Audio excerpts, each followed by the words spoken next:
Donald Trump hitting up a swing state just 9 days before CNN's debate and declaring an alternate history. CNN's Daniel Dale is here with 30 false statements that Trump made in Wisconsin today. Daniel, take it away. He said there was world peace in 2020. There was very much not. He said he won Wisconsin in 2020. He lost. He said the Democrats rigged the 2020 election. A lie. He said people around President Biden cheat on elections. No. He said people's votes tend to disappear. They simply do not. He said 107,000 people attended his recent rally in New Jersey. That's at least tens of thousands too high. He said he saved Kenosha, Wisconsin in 2020 during rioting when the Democratic governor wouldn't act to intervene. In fact, that governor deployed the National Guard before Trump told him to. Trump said cocaine was found at the White House about a month ago. That was actually about 11 months ago. He said it was hundreds of thousands of dollars worth of cocaine. It was a little bag, maybe generously in the hundreds of dollars worth. He said Biden orchestrated his New York criminal trial. Zero evidence of that. He said Biden was also behind all of his cases, including civil trials. Baseless again. He said Biden wandered off at the G7 and didn't know where he was. No, Biden was briefly chatting with a skydiver who had landed near the group. He said he was indicted more than infamous Al Capone. No, Al Capone had more indictments than him. He said he was in Washington the other day for one of his trials. He was actually there for meetings with congressional Republicans. He said Nancy Pelosi turned down his offer of 10,000 soldiers on January 6th. She never got such an offer and would not have had the power to reject it even if she did. He said the January 6th committee deleted all records. Just did not happen. He said he's the only president who didn't start a war. Jimmy Carter didn't start any wars. He said he finished the war in Syria, no, and got U.S. soldiers out. He actually left hundreds of troops there. He said Syria and Turkey have been fighting over their border for, quote, 2,000 years. That border, Abby, is less than a century old. He said insane asylums are being emptied by foreign countries to let people come to the U.S. as migrants. His own campaign cannot substantiate this claim. And he also said prisoners are coming in from jails in the Congo over the border. His campaign can't substantiate that either.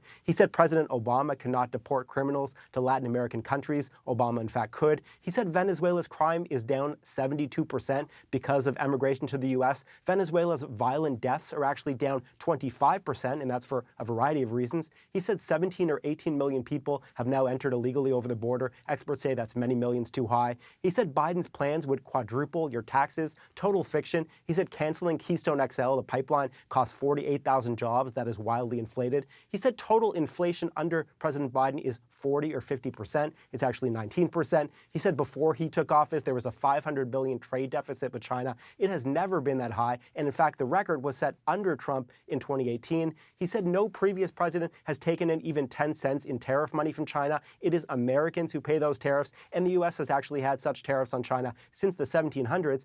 And finally, he said we're in the worst crime wave in modern history. Crime has actually plummeted in 2023 and so far in 2024. Abby? And it's only Tuesday. Daniel Dale, thank you very much. Donald Trump this morning was supposedly not staying in Milwaukee for his own Republican convention. Instead, the New York Times reported that he'd make his convention week home base back at the Trump Hotel, all the way in Chicago, about 90 miles away.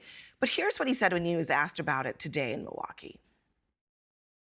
They have probably, they think because they have a hotel there, have a beautiful hotel there, beauty, as good as it gets. But I'm staying here. Joining me now is Michael Gold. He's a politics correspondent for the New York Times. He broke this story nationally. Michael, the former president is denying that now, but what did your sources say about why Trump actually wanted to stay in Chicago instead of Milwaukee? Sure. So I spoke to several people who were briefed on convention planning. And one of them told me that part of the reason was out of safety and logistics concerns for how President Trump might disrupt the street pattern when he tried to travel through Milwaukee. Obviously, conventions are meticulously planned.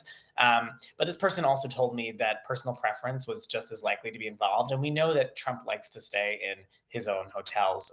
Generally, he'll travel out of state to stay them in between campaign events. So that's pretty consistent with what we've seen for the last 8 years.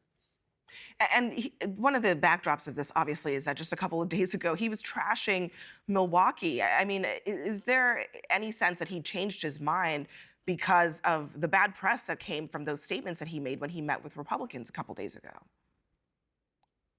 It's hard to say for sure. I mean, I do know that those comments caused quite a bit of consternation, and Trump and his campaign moved pretty quickly to clarify what he said he was speaking about.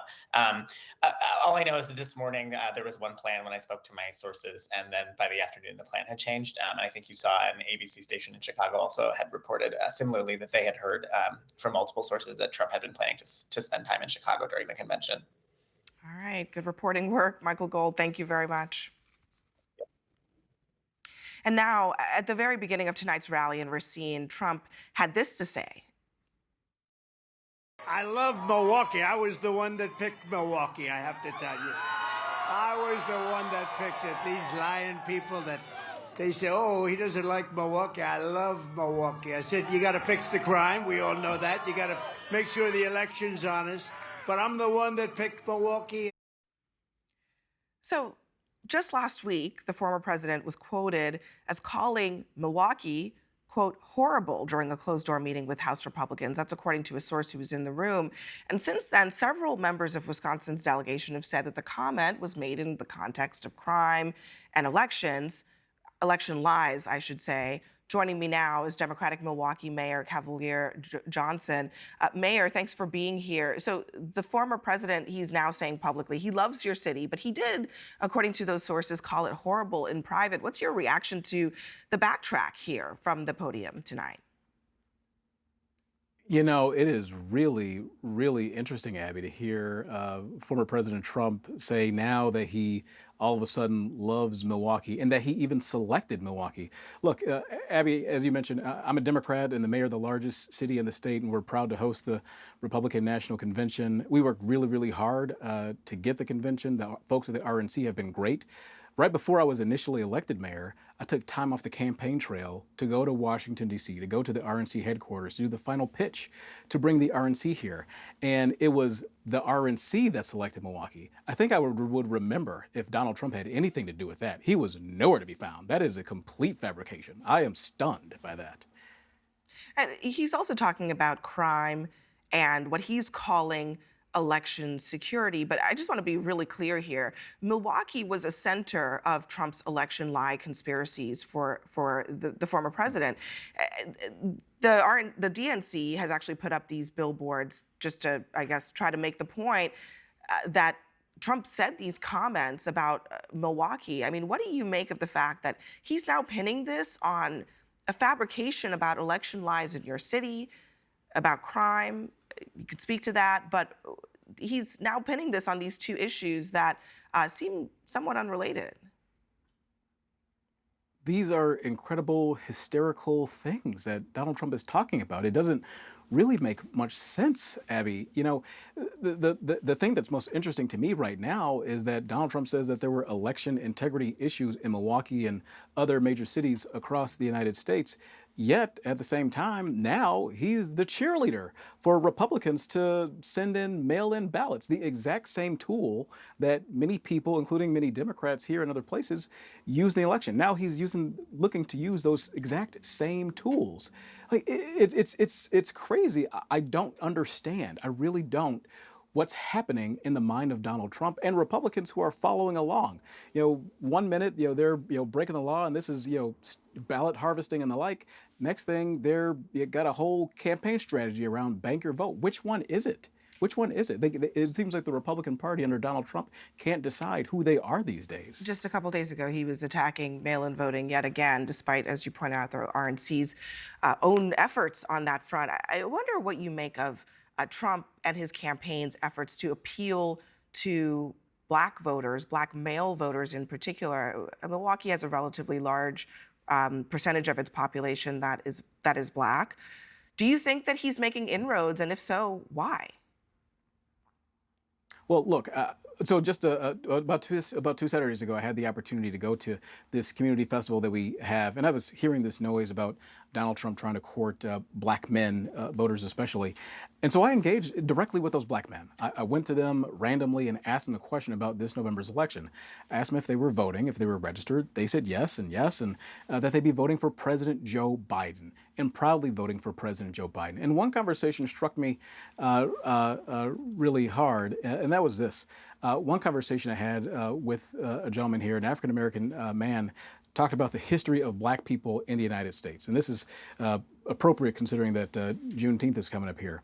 He talked about 1619, the original sin of this country being committed against black people, slavery, and then juxtaposing that with Donald Trump's claim that he's going to be a dictator on day number 1. Right? And the fact that he's talking about pardoning people who sought to overturn American democracy.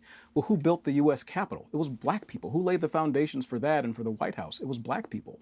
So the conversation was, we're not going to go from slavery in the United States to a dictatorship in the United States and do that on the backs of black people. That just is not going to happen. That's what black men in Milwaukee told me. So according to the conversations I've had with them directly and honestly, they're voting for President Joe Biden, and proudly so.